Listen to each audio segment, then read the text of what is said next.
বিদেশ যাওয়া বন্ধ, আমার কাজ খোঁজ খবর নিতে হবে। আমি একজন রেমিটেন্স যোদ্ধা।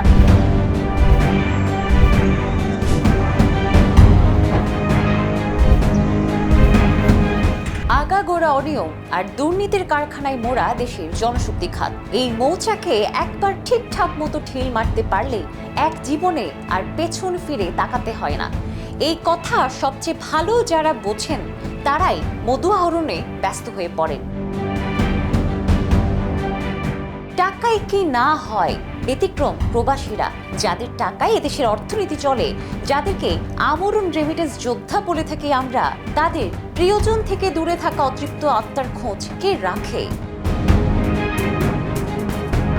নিয়মের আবর্তে পাল্টেছে সময়। রাজনীতির পালা বদলে 5ই আগস্টের পর থেকে সারা দেশ পরিণত হয়েছিল আন্দোলনের মঞ্চে। এত নাই নাই নাই আর চাই চাই রবের মাঝে যারা মুখে রাও কাটেনি তারাই প্রবাসী। অথচ কোটা সংস্কার আন্দোলন যখন তুঙ্গে, তখন #শাটডাউন রেমিটেন্স ঘোষণা করেছিল প্রবাসীরা। সংযুক্ত আরব আমিরাত থেকে সৌদি আরব বিক্ষোভ আর গণজমায়েতের কারণে আটক হয়েছিলেন তারা। এখনো সৌদি কারাবাসে আটক রয়েছেন 8 প্রবাসী বাংলাদেশি। আর সম্প্রতি দেশে বইছে রেমিটেন্সের হিড়িক। গত 14 দিনে 14,000 কোটি টাকা রেকর্ডের খবর তো প্রতি গণমাধ্যমের শিরোনাম। কিন্তু প্রবাসীদের নাম কজন মুখে নিচ্ছেন? আন্দোলনকালীন কত কত প্রবাসী তো দেশে এসেছেন সন্তানের মৃত্যুর খবর পেয়ে, কিন্তু বিচারের দাবিতে দাঁড়ে দাঁড়ে ঘুরেও অপমান ছাড়া কিছুই পাননি তারা। আমার ছেলে রাষ্ট্রের গুরুত্বপূর্ণ কাজ যখন কি, আমার ছেলের জন্য 2024 সাল দেশ স্বাধীন হয়েছে। আগে আমাদের বাসায় যাবে, আমাদের খোঁজ খবর নিবে, আমার ফ্যামিলির পাশে যাবে। বরং দুর্নীতির সবচেয়ে বড় আখড়ায় পরিণত হয়েছে জনশক্তি রপ্তানি সিন্ডিকেট। সবচেয়ে আলোচনায় ছিল মালয়েশিয়ার সিন্ডিকেট। মাত্র 78,000 টাকার ভিসা কিভাবে ফুলে ফেপে 4.5 লাখ থেকে 5 লক্ষ টাকা হয়? কোন রাঘব বোয়ালরা এর পৃষ্ঠপোষক ছিলেন? কারাই বা এতে ইন্ধন জুগিয়েছেন? তা তো ওপেন সিক্রেট। তবে মালয়েশিয়া ইস্যুর এই কেলেঙ্কারিতে হোতা ধরা হয় 4 থেকে 5 জনকে। এর মধ্যে আওয়ামী লীগের 4 জন সংসদ সদস্য সরাসরি জড়িত ছিলেন। এছাড়াও পেছন থেকে অর্থের ভাগ পেয়েছেন সরকারের শীর্ষ ব্যক্তিরাও।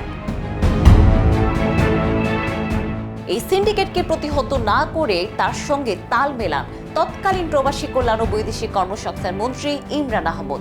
ফলে খুব সহজেই সিন্ডিকেট হোতারা হাতিয়ে নেন 20,000 কোটি টাকা। কেবল অর্থ হাতিয়ে নিয়েই তারা ক্ষান্ত হননি। মালয়েশিয়ায় বারবার ঘোষণা দিয়ে সরকার শ্রমিক নেওয়ার ডেডলাইন বেঁধে দেওয়ার পরও তারা কর্মীদের বিজ্ঞাপনে গালভরা ফুলচুরি বাক্যে দেশটিতে পাঠাবেন বলে আশ্বস্ত করে টাকা হাতিয়ে নেন। শেষ মুহূর্তে নিজেদের সর্বস্বটুকু খুইয়ে নিঃস্ব হয়েছেন হাজার হাজার মালয়েশিয়া ভিসা প্রত্যাশীরা। এমনকি মালয়েশিয়া যেতে না পেরে বিমানবন্দর থেকে ফেরত আসার কারণে ট্রেন থেকে পানিতে লাফিয়ে পড়ার মতো ঘটনা ঘটেছে। অথচ এই সীমাহীন ভোগান্তির বিপরীতে আওয়ামী লীগের মন্ত্রী আমলাদের বিন্দুমাত্র টনক নড়েনি।